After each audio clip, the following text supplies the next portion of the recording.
사와 줄거리.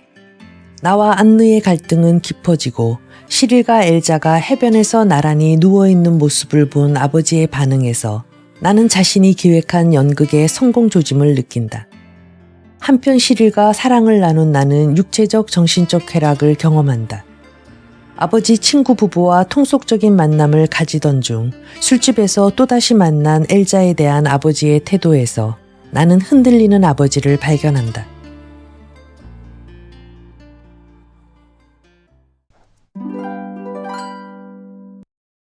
미래에서 제외된 여인. 이튿날 나는 별로 피곤하지도 않고 과음으로 다소 머리가 아팠지만 아주 기분 좋게 눈을 떴다. 매일 아침 그렇듯이 햇빛이 가득 들이비치고 있었다.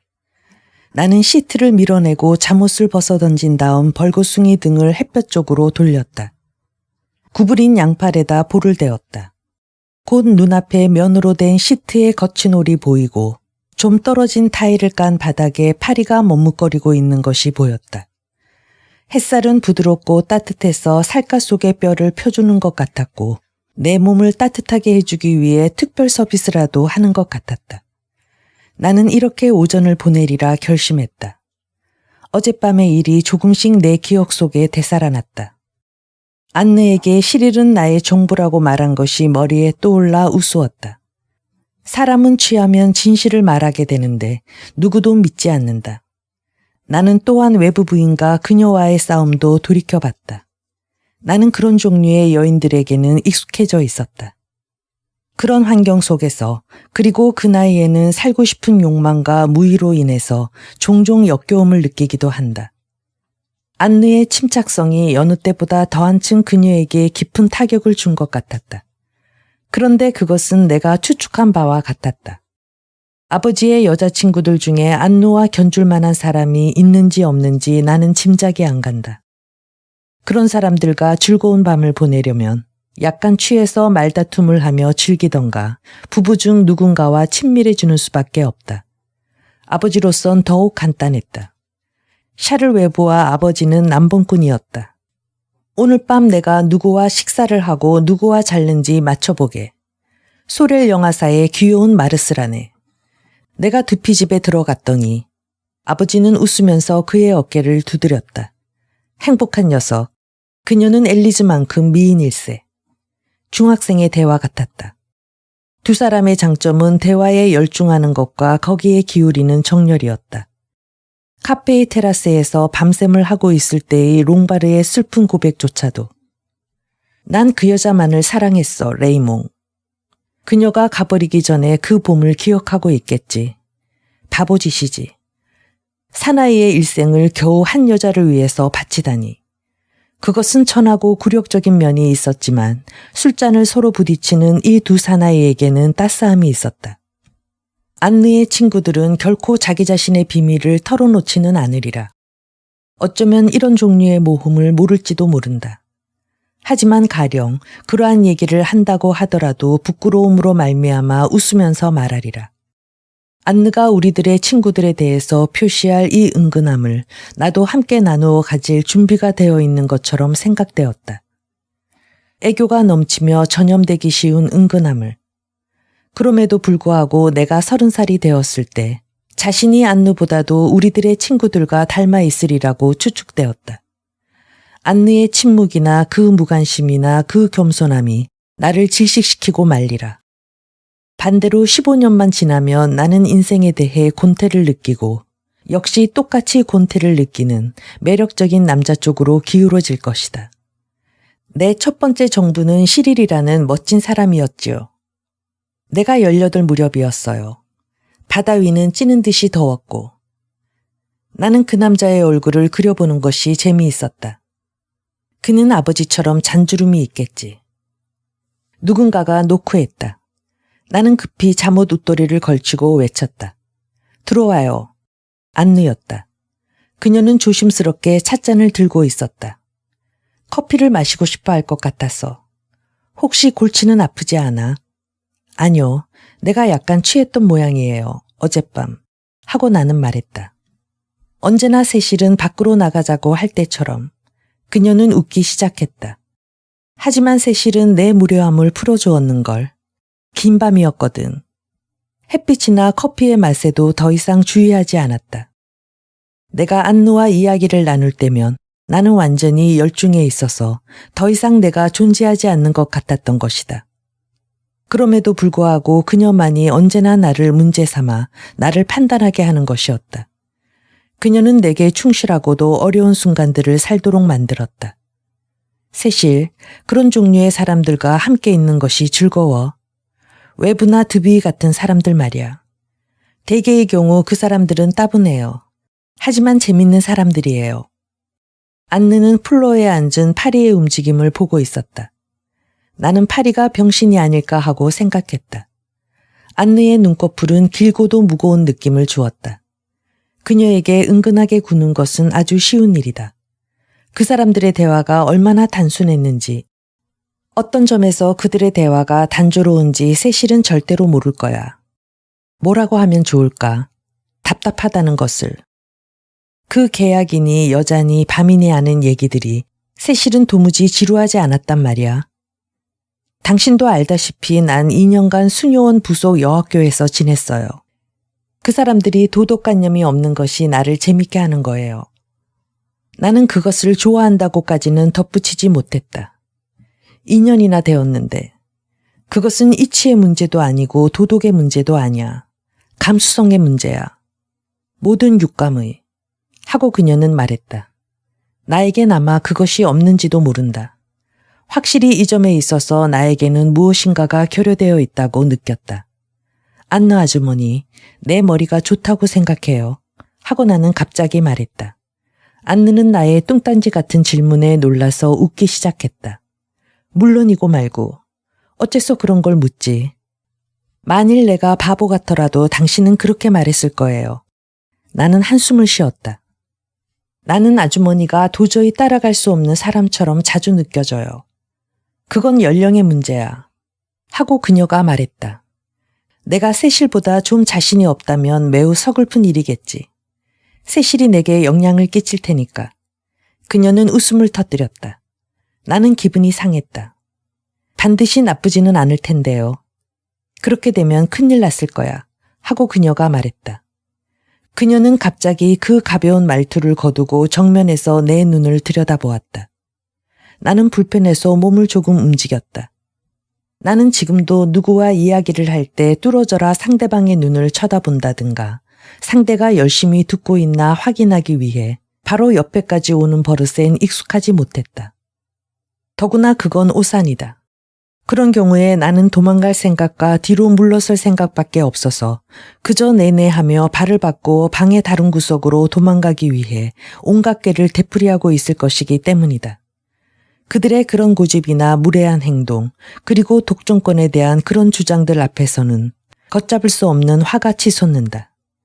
다행히도 안느는 나를 독점할 생각은 없는 것 같았고 다만 눈길을 돌리지 않고 나를 쳐다보는 곳으로 그쳤지만 내가 얘기할 때 좋아하는 무관심한 가벼운 말투를 유지해 나가기가 어려웠다. 어떤 상태로 끝나는 줄 알고 있어요. 외부 같은 족속의 사나이들은 어떻게 끝이 난다고 생각하지? 나는 마음속으로 아버지 같은 사람은요 하고 생각했다. 타락하겠죠. 내가 명랑하게 말했다. 그런 사람들은 더 이상 매력이 없어지고 소위 말하는 정욕도 없는 나이가 와요. 그들은 더는 마실 수도 없는데 여자들에 대해서 생각하지. 단 여자들에게 돈을 지불하지 않으면 안 되고 고독에서 벗어나기 위해 그 숱한 보람없는 타협을 감수해야만 되는 거야. 그들은 놀림을 당하고 불행해져. 그때 그들은 감상적으로 되고 성미가 까다로워지는 거지. 나는 그렇게 되어버린 사람들을 많이 보았거든. 가엾은 외부 하고 내가 말했다. 나는 어찌할 바를 몰랐다. 이것이야말로 아버지에게 닥쳐오는 말로였던 것이다. 그것이 사실이었다. 안느가 아버지를 책임지지 않는다면 이것이 아버지를 위협하는 말로인 것이다. 그런 건 생각하지 말아요. 안느가 동정 어린 엷은 미소를 지으며 말했다. 장래에 대해서는 조금밖에 생각하지 않았을 테지. 그렇지. 그것이 젊은이들의 특권이니까. 부탁이에요. 제발 내 머릿속에다 내가 젊다는 것을 주입시키려 들지 마세요. 나는 최소한도로 젊음을 쓰고 있거든요. 나는 또 청춘이 모든 것의 특권과 변명의 권리를 내게 주는 것이라고는 생각지 않고 있어요. 나는 청춘에 별로 중요성을 두고 있지 않아요. 하고 나는 말했다. 그럼 무엇을 중요하게 보는 거야? 평화, 독립. 나는 이러한 대화를 하는 것이 두려웠다. 특히 안누와 함께는. 아무것도 난 그다지 생각지 않아요. 당신도 알잖아요. 하고 내가 말했다. 레이몬과 세실, 당신들은 무던히 나를 애먹이는군. 당신들은 아무것도 생각하지 않는다. 대단한 일에도 쓸모가 없다.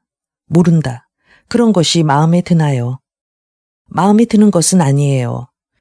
나는 나 자신을 좋아하지 않아요. 좋아하려고 애쓰지도 않아요. 이따금 당신이 내 인생을 복잡하게 강요하니까 당신을 원망할 정도예요. 그녀가 생각에 잠긴 듯한 표정으로 콧노래를 부르기 시작했다. 나는 그 노래를 알고 있었지만 기억이 나지 않았다. 안느, 그게 무슨 노래죠? 내 신경을 건드리는데. 그녀가 좀 실망한 표정으로 다시 미소를 지었다. 침대에 누워있어. 그리고 푹 쉬도록 해요. 집안 식구들의 지성에 관한 조사는 다른 곳에서 계속하기로 하지. 물론이죠. 하고 나는 말했다. 아버지의 경우엔 간단해요. 나는 아버지가 할 말이 금세 들려오는 것 같았다. 나는 아무것도 생각지 않소. 왜냐하면 안느, 나는 당신을 사랑하고 있으니까. 그녀가 아무리 이지적이라 하더라도 이 이유는 가치 있는 걸로 들리리라. 나는 마음껏 기지개를 켜고 베개 속에 다시 머리를 파묻었다.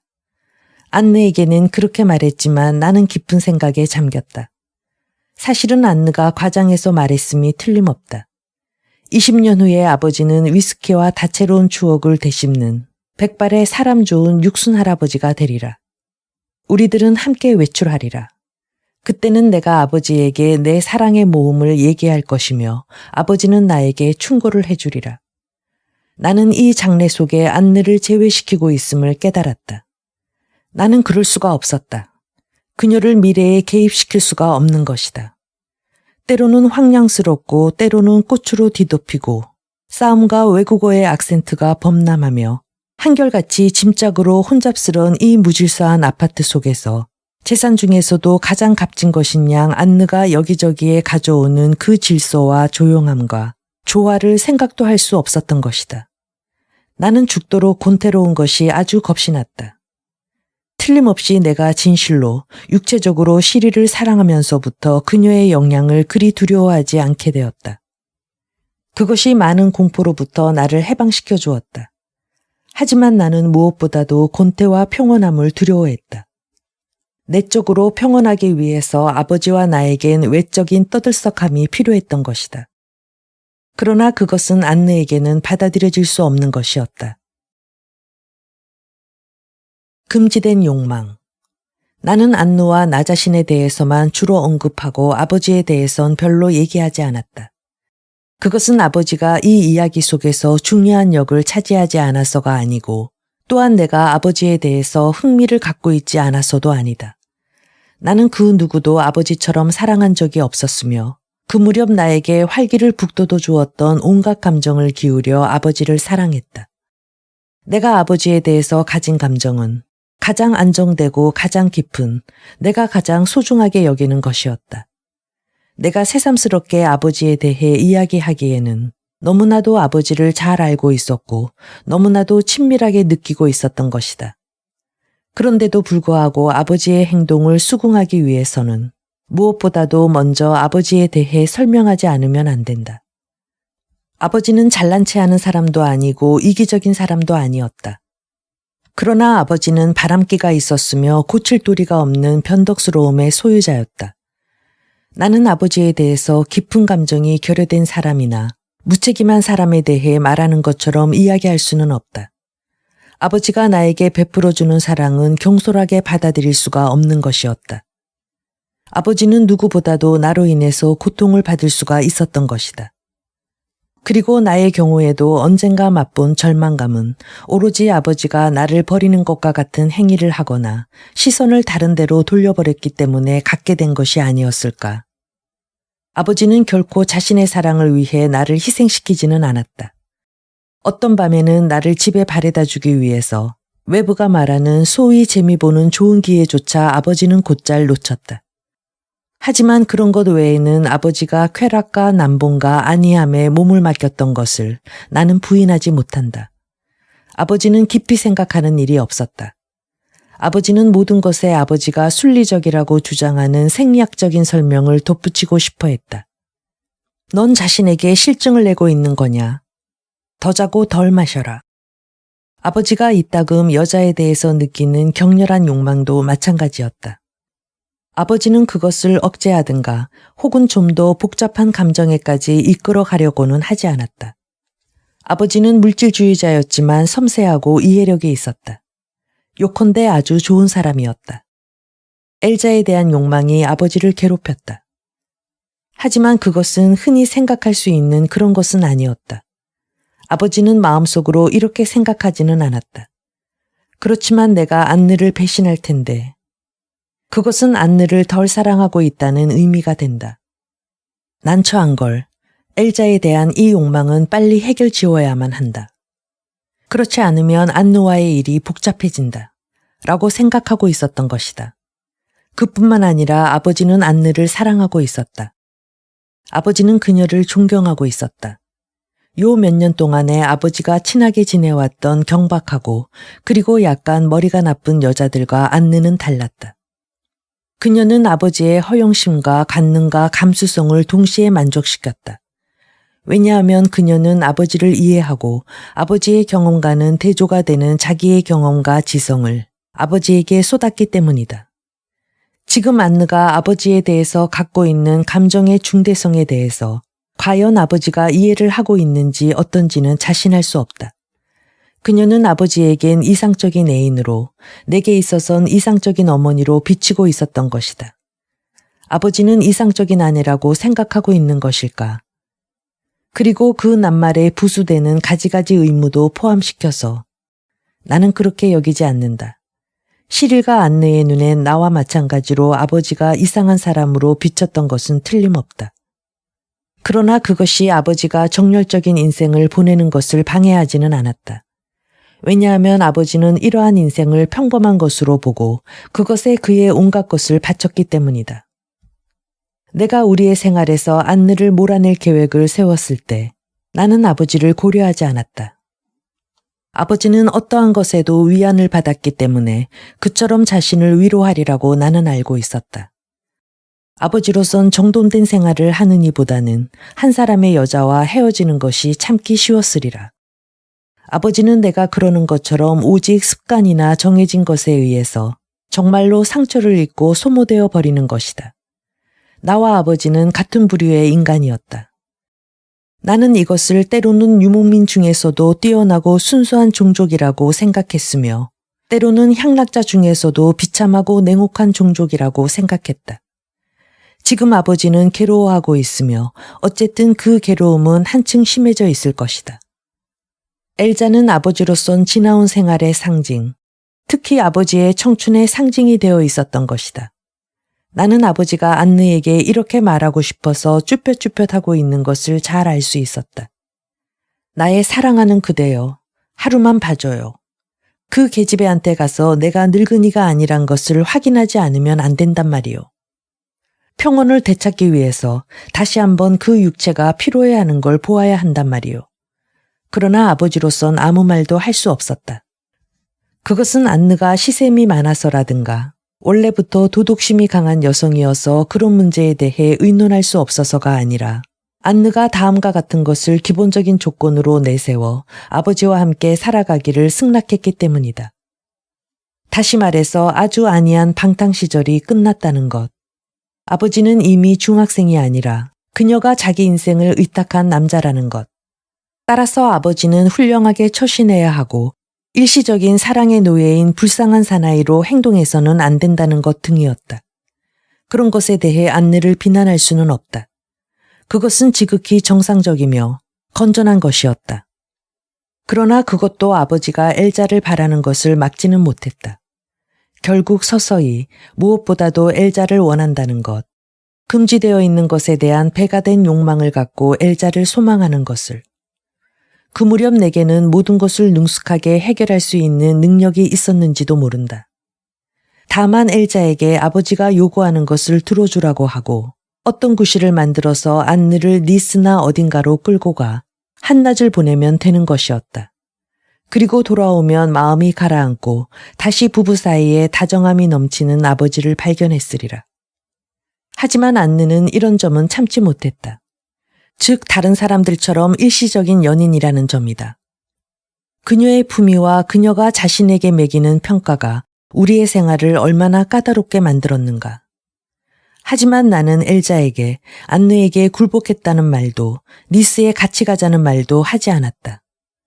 나는 아버지의 마음속에 있는 그 욕망을 들끓게 하고 아버지에게 과오를 범하게 하고 싶었다. 우리의 과거 생활에 대한 안느의 경멸, 아버지나 나에게는 행복했었던 그 생활에 대한 안느의 안이한 경멸을 나는 참을 수 없었다. 나는 안느를 모욕하고 싶지는 않았으며 그녀에게 우리의 인생관을 받아들여 달라고 하고 싶었다. 아버지가 그녀를 속였다는 것을 그녀가 알지 않으면 안 된다. 안느는 그것이 그녀 개인의 가치나 품위를 훼손시키는 것이 아니라 육체적인 일시적 사랑으로서 객관적인 자기의 가치 속에 그것을 받아들였어야만 했다. 만일 그녀가 반드시 옳다고 생각하고 싶다면 우리를 옳지 않은 채로 내버려 두었어야만 했다. 나는 아버지의 고민을 모르는 채 했다.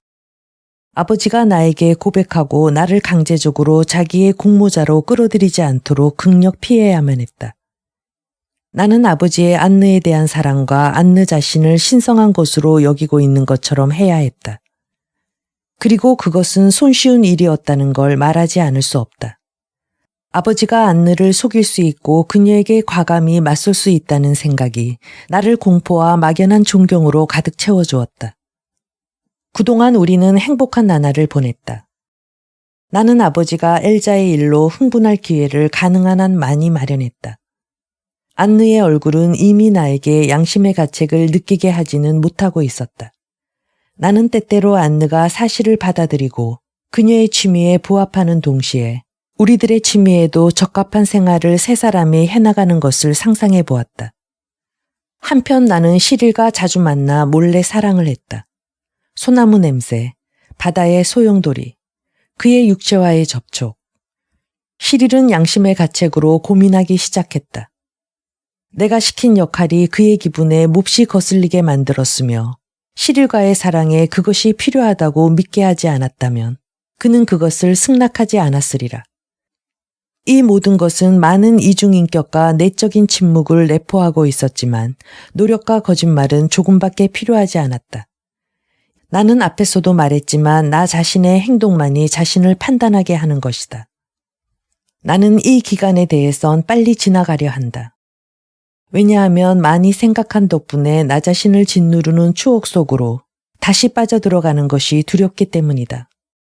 이미 안느의 행복한 듯한 웃음과 나에 대한 안느의 친절함을 생각하는 것만으로도 족하다. 그 어떤 것이 불길한 충격이 나를 때리며 괴롭힌다. 나는 나 자신에 대해서 허덕이는 것이다. 나는 흔히 말하는 양심의 가책과 흡사한 것을 느끼는데 이것은 갖가지 일에 구원을 총하도록 내게 강요한다. 즉 담배에 불을 붙인다든가 레코드를 튼다든가 남자친구에게 전화를 건다든가 나는 조금씩 다른 일을 생각하기 시작했다. 하지만 난 그런 것을 싫어한다. 그것들과 싸우는 대신 내 기억의 빈약과 내 정신의 경솔에 도움을 청해야만 하는 것이 싫은 것이다. 그것이 기뻐해야 할 것이라 할지라도 나는 그러한 것들을 인정하고 싶지 않다. 너무 빨리 끝난 결말. 운명이 자기를 표현할 때 그것에 합당치 못한 혹은 보잘것없는 얼굴을 선택하기를 즐겨한다는 것은 우스꽝스러운 일이다. 그해 여름 운명은 엘자의 얼굴을 선택했던 것이다. 매우 아름다운 얼굴, 말하자면 끌어당기는 얼굴이었다. 그녀는 또한 특별한 웃음을 지니고 있었다. 약간 어리석은 사람만이 갖고 있는 쉽사리 남에게 전달되면서도 완벽한 그런 웃음이었다. 나는 이 웃음의 효과를 재빨리 아버지에게서 찾아냈다. 우리가 시릴과 함께 있는 엘자를 발견하게 될 때 나는 엘자에게 이것을 최대한으로 활용하라고 했다. 내가 아버지와 함께 오는 소리가 들리면 아무 말 말고 그저 웃어요. 그래서 이 기쁨에 넘치는 웃음소리를 들음으로써 나는 아버지의 얼굴에 심한 노여움이 스치는 것을 발견했다. 이 연출가의 역할은 나를 열광시키고야 말았다. 나는 실패한 적이 한 번도 없었다. 왜냐하면 시릴과 엘자가 함께 있는 것을 우리가 목격하게 될 때면 가공적인 관계를 공공연히 증명하고 있긴 하지만 그것은 어디까지나 완전하게 상상할 수 있는 일이 되어서 아버지와 나는 똑같이 창백해지면서 아버지의 얼굴처럼 내 얼굴에도 핏기가 가시며 고통보다도 더 심한 이 소유욕에 사로잡히곤 했다. 시릴, 엘자에게 몸을 구부리고 있는 시릴. 이 이미지가 내 마음을 흐려놓았다. 이 이미지가 갖는 힘을 모르고 내가 시릴과 엘자와 함께 이 이미지를 완전한 것으로 조작했던 것이다. 말이란 쉽고도 유연한 것이다. 나는 시릴의 얼굴 윤곽과 갈색의 매끄러운 목덜미가 내밀어진 엘자의 얼굴에 기울어진 것을 보았을 때 나는 그렇게 되지 않도록 하기 위해서는 무슨 짓이라도 하고 싶었다. 나는 나 자신이 그것을 꾸며냈다는 사실을 잊고 있었다. 이 같은 사건을 제외하고는 신뢰와 다정함과 안느의 행복이 일상생활을 가득 채우고 있었다. 사실상 안느는 내가 지금까지 본 어느 안느보다도 행복해 보였고 에고이스트인 우리들 수중에 있으면서도 우리들의 격렬한 욕망과 야비한 책략에서 멀리 떨어져 있었다. 나는 그러기를 기대했다. 안느의 무관심과 자존심이 아버지와 더 밀접하게 결합하기 위해서 모든 책략으로부터 본능적으로 안느를 멀어지게 하고 있었다. 그녀는 아름답고 총명하고 상냥했지만 교태는 부리지 않았다. 나는 안느의 계산에 차츰 마음이 움직였다. 연민이란 감정은 유쾌하고 군악대처럼 사람을 끌어들이는 감정이다. 그러한 나를 비난할 수는 없으리라. 드디어 어느 날 아침 하녀가 매우 흥분한 태도로 다음과 같은 엘자의 쪽지를 갖고 왔다. 만사 잘 되었음. 곧 와줄 것. 그것이 나에겐 큰 파국이 일어난 것과 같은 인상을 주었다. 나는 결말이라는 걸 싫어한다. 어쨌든 나는 의기양양한 얼굴을 하고 있는 엘자를 해변에서 발견했다. 아버지와 지금 만나고 왔어. 가까스로. 1시간 전에. 아버지는 뭐라고 하셨어요? 지난 일에 대해서 몹시 후회하고 있다고 말했어. 그리고 마치 시시한 사나이처럼 행동했었다고. 그게 사실일까? 나는 동의해야만 한다고 생각했다. 그러고 나서는 아버지만이 할 줄 아는 것처럼 내게 찬사를 보냈어. 잘 알잖아. 그 약간 초연한 어조로 말이야. 그리고 아주 낮은 음성으로. 그런 찬사를 보내는 일이 괴롭기라도 한 것처럼. 그 음성이. 나는 순정적인 사랑의 환희에서 그녀를 떼어놓았다. 그래서 결국 어쩌자는 거죠? 글쎄, 아무것도. 드디어 그가 마을에서 함께 차를 마시자고 초대했어. 요컨대 내가 앙심을 품고 있지 않다는 것과 나는 생각이 너그럽고 진보적인 여자라는 것을 그에게 보여주기 위해서 아버지의 붉은 머리 여자들에 대한 진보적 견해란 것이 나에게 흥미를 자아내게 했다. 왜 웃는 거지? 내가 거기에 가야 할까? 나는 하마터면 그런 것은 나와 관계가 없다고 대답할 뻔했다. 그러고 나서 그녀가 자기의 계략이 성공한 것을 나에게 돌리고 있다는 생각이 들었다. 잘못한 일이든 옳은 일이든 그것이 나를 화나게 만들었다. 나는 쫓기고 있는 듯한 느낌이 들었다. 모르겠어요, 엘자. 그것은 당신에게 달린 거예요. 당신이 해야 할 일을 언제나 내게 묻지 말아요. 누가 보면 내가 당신을 충동질하는 것으로 생각할 거예요. 그렇지만 하고 엘자가 말했다. 세실 덕택이잖아. 그녀의 감탄 어린 말투가 갑자기 나를 두렵고 초조하게 만들었다. 갔다 와요. 당신이 가고 싶으면. 하지만 이젠 그 일에 대해선 내게 말하지 말아요. 부탁이니까. 하지만 그 여자로부터 레이몽을 해방시켜 주어야 하잖아. 세실. 나는 도망쳤다. 아버지는 자기 좋을 대로 하는 게 좋을 것이고 안느는 적당히 다스리면 되는 것이다. 그리고 나는 시릴과 만난다. 사랑만이 내가 느끼고 있는 이 빈혈을 일으킬 것만 같은 두려움에서 나를 해방시켜 줄 것이다. 시릴은 아무 말 하지 않고 나를 품 안에 끌어안고 데리고 갔다. 그의 곁에서는 모든 것이 쉽게 되었다. 격렬함과 쾌락으로 가득 차서 몇 시간 후에 땀으로 젖은 그 황금빛 상반신에 기대어 난파당한 사람처럼 나 자신이 지치고 허탈하여 누워 있었다. 그리고 그에게 내가 싫다는 말을 했다. 웃으면서 그 말을 했다. 왜냐하면 그렇게 생각은 하고 있지만 고통스럽지는 않기 때문이었다. 일종의 유쾌한 체념으로 그렇게 생각했던 것이다. 너를 나와 같은 생각에 일치시킬 만큼 나는 널 사랑하고 있는 거야. 나는 널 사랑해. 너를 얼마나 사랑하는지. 이 말의 리듬이 식사 중에도 떠나지 않았다.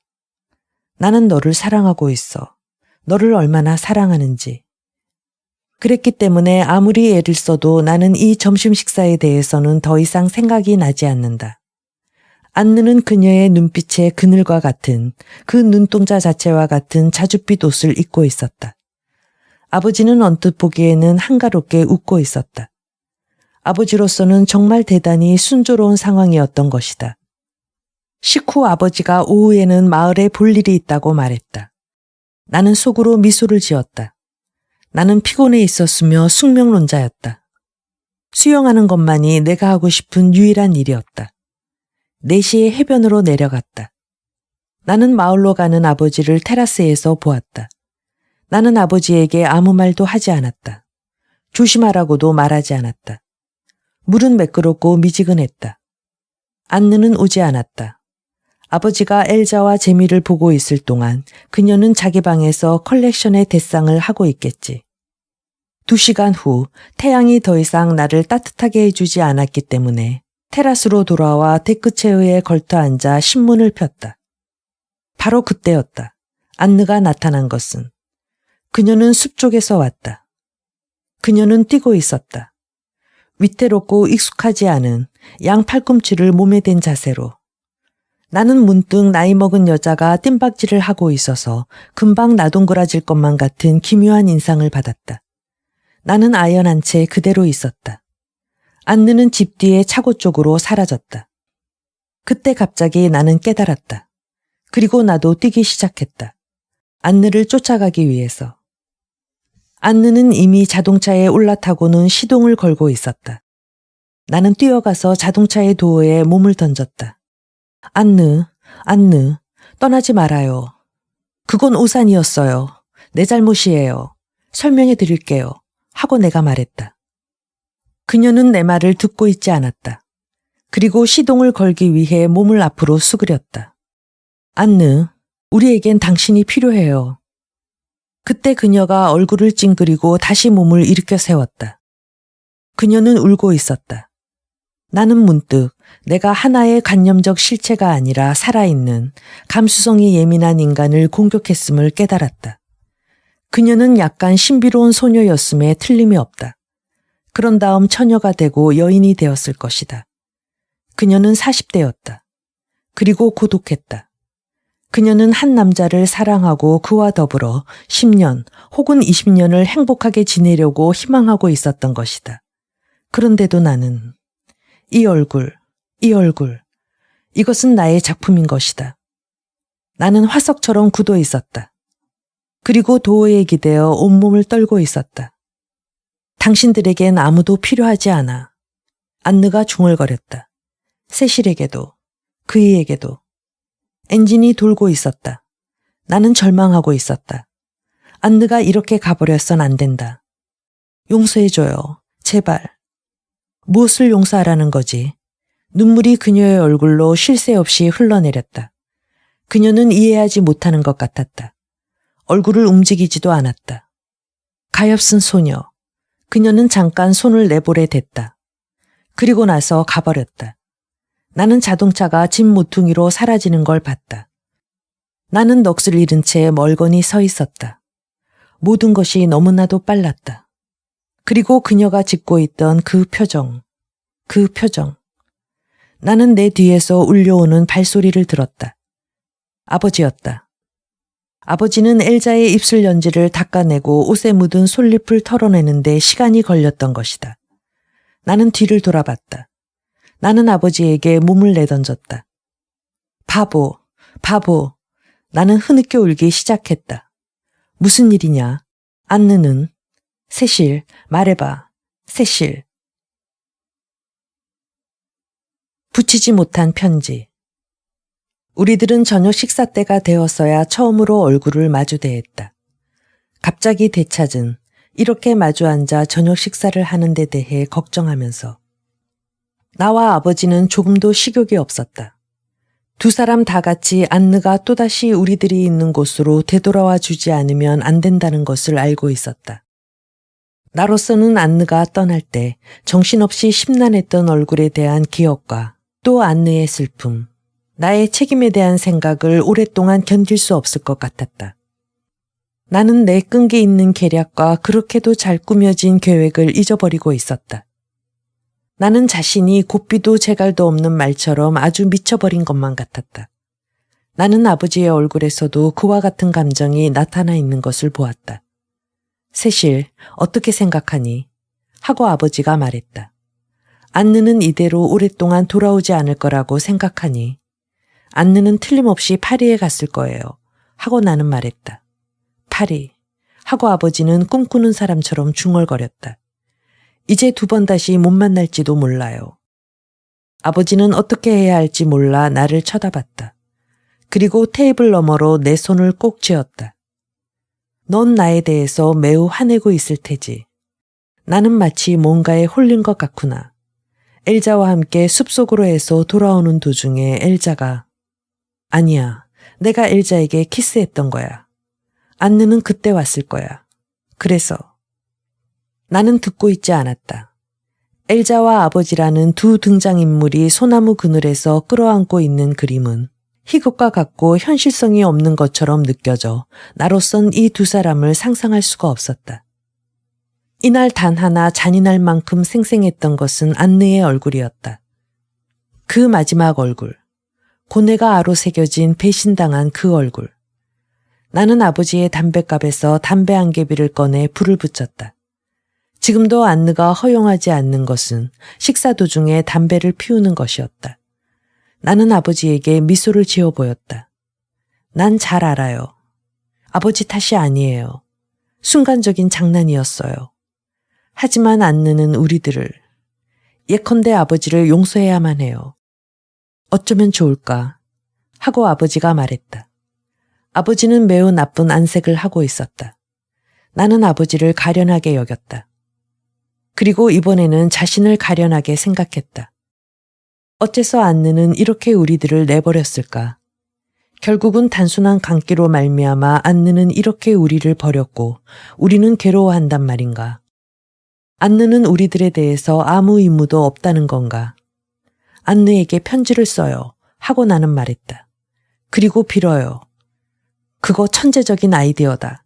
하고 아버지는 외쳤다. 아버지는 우리들이 3시간 전부터 쩔쩔매고 있었던 뉘우침 가득한 이 상태에서 탈출하는 방법을 간신히 찾아냈던 것이다. 식사를 끝내기도 전에 우리들은 테이블을 치웠고 아버지는 커다란 램프와 만년필과 잉크병과 편지지를 가지러 갔다. 우리는 마주 앉아서 미소까지 짓게 되었다. 이렇게 함으로써 안느의 되돌아옴이 가능한 것처럼 여겨졌기 때문이다. 한 마리의 박쥐가 창문 앞에 날아와서 부드러운 곡선을 그렸다. 아버지는 머리를 숙이고 편지를 쓰기 시작했다. 나는 이날 밤 우리들이 안느에게 쓴 선의에 넘친 편지를 비웃음과 잔혹함이라는 견딜 수 없는 감정 없이는 돌이켜 생각할 수 없다. 두 사람 다 같이 램프 밑에서 근면하고 재주 없는 학생처럼 안느를 다시 돌아오게 하는 이 불가능한 숙제를 묵묵히 쓰고 있었다. 우리는 그래도 좋은 구실과 애정과 후회에 가득 담긴 이런 종류의 걸작을 2개나 완성시켰다. 편지를 끝내면서 나는 안느가 이것에 지고 말 거라는 것을 거의 확신하며 화해는 가깝다고 여겨졌다. 벌써 부끄러움과 유머에 넘친 용서의 장면이 보이는 것 같았다. 그것은 파리에 있는 우리 아파트에서 행해지리라. 안느가 돌아오겠지. 그리고 전화벨이 울렸다. 10시였다. 우리들은 서로 놀란 희망에 넘친 시선을 교환했다. 안느일 것이다. 안느가 우리들을 용서하고 돌아온다고 전화하고 있는 것일 거다. 아버지는 전화기로 달려갔다. 여보세요. 하고 기쁜 듯한 목소리를 울렸다. 그런 다음 꺼지는 듯한 목소리로 네, 어디에서? 네, 라고밖에는 말하지 않았다. 이번엔 내가 일어섰다. 공포가 내 마음속에서 소용돌이쳤다. 나는 아버지를 그리고 기계적인 동작으로 얼굴을 가리는 아버지의 손을 바라보았다. 마침내 아버지는 조용히 수화기를 내려놓고 내 쪽을 돌아다 봤다. 안느에게 사고가 일어났다. 하고 아버지는 말했다. 에스테렐로 가는 길에서. 안느의 주소를 찾는데 시간이 걸렸던 거야. 파리에 전화를 걸어서 그곳에서 이곳 우리의 전화번호를 알았다고. 아버지는 거의 기계적으로 이야기하고 있었다. 나는 아버지의 말에 끼어들 수가 없었다. 사고는 가장 위험한 장소에서 일어났단다. 그곳에선 수많은 사고가 있었다는 거야. 자동차가 50m나 굴렀대. 기적일 거야. 안느가 살아있다면. 그날 밤 그 후의 일을 나는 마치 악몽처럼 기억하고 있다. 자동차의 헤드라이트로 떠오르는 도로, 아버지의 움직이지 않는 얼굴, 병원의 도. 아버지는 내가 안느와 만나는 것을 꺼렸다. 나는 대기실에 있는 벤치에 걸터 앉아서 베니스를 그린 석판화를 유심히 바라보고 있었다. 나는 아무것도 생각하지 않았다. 간호원 한 사람이 그 장소에서 사고가 일어난 것이 초여름부터 이번까지 벌써 6번이라고 나에게 이야기해 주었다. 아버지는 좀처럼 돌아오지 않았다. 만일 우리가 자살한다면 아버지와 나는 총을 머리에 대고 방아쇠를 당겼을 것이다. 그리고 죽음을 책임져야 할 사람의 피와 수면을 영원히 어지럽게 할 유서를 남겼을 것이다.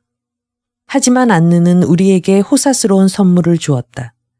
즉 사고일지도 모른다고 여기게 하는 크나큰 기회를 우리들에게 남긴 것이다. 위험한 장소, 안느 자동차의 불안정함. 우리는 그것을 선물로 받아들이게 될 만큼 곧 나약하게 될 것이다. 더구나 지금 내가 자살에 대해 이야기를 한다면 그건 너무 소설적이다. 아버지와 나 같은 인간들 때문에, 아무도 필요치 않는 인간들 때문에, 살아있는 것도 죽은 것도 아닌 인간들 때문에 자살할 수가 있는 것일까? 게다가 아버지와는 사고에 관한 이야기밖에는 한 적이 없다. 이튿날 오후 3시경에 우리들은 집으로 돌아왔다. 엘자와 시릴이 계단에 걸터 앉아서 우리들이 돌아오기를 기다리고 있었다. 어느 쪽이나 안느를 잘 모르고 또한 안느를 사랑하고 있지 않았다. 그들은 그곳에 있었다. 그들의 하찮은 연애 사건과 그들의 아름다움의 매력과 그들의 어색함과 더불어 시릴은 나에게로 한 발짝 다가와서는 손을 내 팔에 얹었다. 나는 그를 쳐다봤다. 나는 결코 그를 사랑한 일은 없었던 것이다. 나는 그가 선량하고 매력적이라고 생각했던 것뿐이다. 나는 그가 나에게 준 쾌락을 사랑했던 것이다. 하지만 나는 그를 필요로 하지는 않았다. 나는 이 집에서, 이 청년으로부터, 이 여름으로부터 떠나려 하고 있었다. 아버지만은 나와 함께였다. 이번에는 아버지가 내 팔을 잡았고 우리들은 집 안으로 들어갔다. 집 안엔 안느의 상의, 안느의 꽃, 안느의 방, 안느의 향기가 있었다. 아버지는 덧문을 닫았다. 냉장고 속에서 술병을 꺼내고 컵을 2개 꺼내 놓았다. 이것이 우리에게 유일한 약이었다. 우리의 사죄 편지가 아직도 테이블 위에 흩어져 있었다. 나는 그것을 손으로 걷어치웠다. 편지가 마루 위에 펄럭펄럭 날아 떨어졌다. 술을 가득 따른 컵을 갖고 내게로 오려던 아버지는 주저하다가 그것을 발로 밟지 않으려고 돌아서 왔다. 나는 그러한 것이 모두 상징적이며 악침이라고 생각했다. 나는 2 손으로 컵을 쥐고 단숨에 들이켰다. 방 안은 어스름했다. 나는 창가에 서 있는 아버지의 그림자를 보았다. 파도가 해변으로 밀려오고 있었다. 슬픔이여 안녕. 아름다운 파리의 태양 아래서 장례식이 행해졌다. 구경꾼들, 상복. 아버지와 나는 안느의 친척인 나이 먹은 부인들과 악수를 했다. 나는 호기심을 가지고 바라보았다. 그들은 1년에 한 번쯤은 안느의 집에 차를 마시러 왔을 것이다. 사람들은 동정어린 눈으로 아버지를 보았다. 외부가 결혼 뉴스를 퍼뜨렸던 게 틀림없으리라. 시릴이 출입구에서 나를 찾고 있는 것이 보였다. 나는 그를 피했다. 내가 그에 대해 갖고 있는 원망스러운 감정은 전혀 부당한 거지만 나로서는 어찌할 도리가 없었다. 주변 사람들은 이 어리석고도 무서운 사건을 통탄하고 있었다. 나는 과실사라는 점에 대해 아직 얼마간의 의심을 품고 있었기 때문에 이런 말들이 나를 홀가분하게 만들었다. 돌아오는 도중 아버지는 자동차 속에서 내 손을 끌어다가 꼭 쥐었다. 아버지에게는 이제 나밖에 없어요. 그리고 나에게도 아버지밖에 없어요. 우리 두 사람뿐이기에 외롭고 불행한 거예요. 나는 이렇게 생각하고 그때 처음으로 울었다. 이 눈물은 아주 기분 좋은 눈물이었다. 내가 병원에 베니스의 석판화 앞에서 느꼈던 견딜 수 없었던 공허감과는 전혀 닮지 않은 것이었다. 아버지는 아무 말 없이 나에게 손수건을 내밀었다. 잔뜩 찡그린 얼굴로. 한 달 동안 우리 두 사람은 저녁 식사도 점심 식사도 함께 들고 밖에 나다니지도 않았으며 호라비와 고아와 같은 생활을 했다. 이따금 우리들은 안내에 대해서 조금씩 화제에 올렸다. 기억하고 있지. 바로 그날 말이야. 우리는 눈길을 피하면서 조심스럽게 얘기했다. 왜냐하면 그것이 우리에게 상처를 주든가 두 사람 중에 어느 편인가의 감정을 폭발시켜서 돌이킬 수 없는 말을 하는 결과가 되지 않을까 겁내고 있었기 때문이다. 이러한 서로의 주의 깊음과 다정함은 이윽고 보람을 가져다 주었다. 얼마쯤 지나자 우리들은 보통 어조로 안느에 대해서 얘기할 수가 있었다. 우리들과 더불어 행복해질 수 있었던, 그러나 하나님이 불러간 한 사랑하는 사람에 대해 이야기하듯. 나는 우연 대신에 하나님이라는 말을 썼다. 그러나 우리는 신을 믿고 있지 않았다. 이러한 상황 속에서 우연을 믿을 수 있다는 것 자체가 벌써 행복한 것이다. 그러고 나서 어느 날 나는 친구의 집에서 그녀의 사촌 오빠를 만났다. 그는 내 마음에 들었고 나도 그의 마음에 들었다. 나는 일주일 동안 사랑이 시작될 때처럼 자주 그리고 목적 없이 그와 쏘다녔다. 또 고독을 싫어하는 아버지도 대단한 야심가인 젊은 여성과 나처럼 나다녔다. 얘기하고 있었던 것처럼 또다시 옛날과 같은 생활이 시작되었다. 아버지는 나와 함께 있으면 같이 웃고 서로의 사랑의 모험을 얘기하곤 했다. 아버지는 나와 필립과의 교제를 플라토닉은 아닐 거라고 생각하고 있었을 것이며 나 역시 아버지의 새로운 여자친구에게 돈이 많이 들어가는 것도 잘 알고 있었다. 하지만 우리는 행복했다. 겨울이 끝나가고 있었다. 우리는 전과 같은 별장을 다시 빌고 싶어 하지만 조항 레펜 근처에 있는 다른 별장을 빌 것이다. 다만 내가 침대 속에 있을 때면 자동차 소리만이 울리는 파리의 해질녘이면 내 기억이 이따금 나를 배신한다. 여름이 다시 온다. 그 추억과 더불어. 안느, 안느. 나는 이 이름을 낮은 목소리로 오랫동안 어둠 속에서 되풀이해 불러본다. 그때 무엇인가가 내 마음속에 솟아오른다. 나는 그것을 눈을 감은 채 그녀의 이름으로 맞이한다. 슬픔이여 안녕.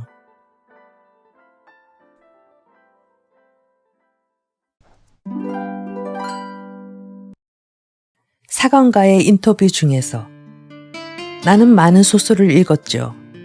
무엇이든 하나 쓰지 않고서는 못 베길 것만 같았어요.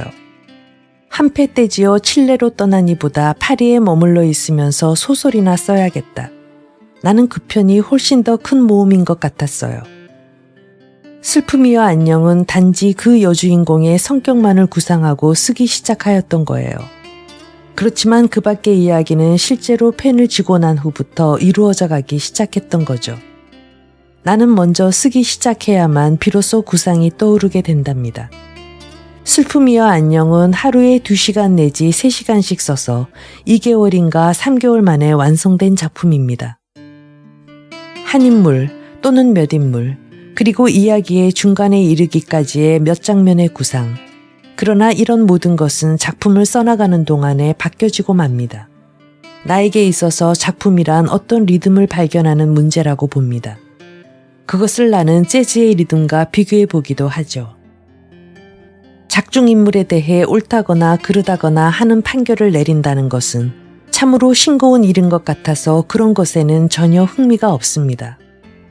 오직 자신의 모럴은 그 자신의 미학인 모럴일 따름입니다.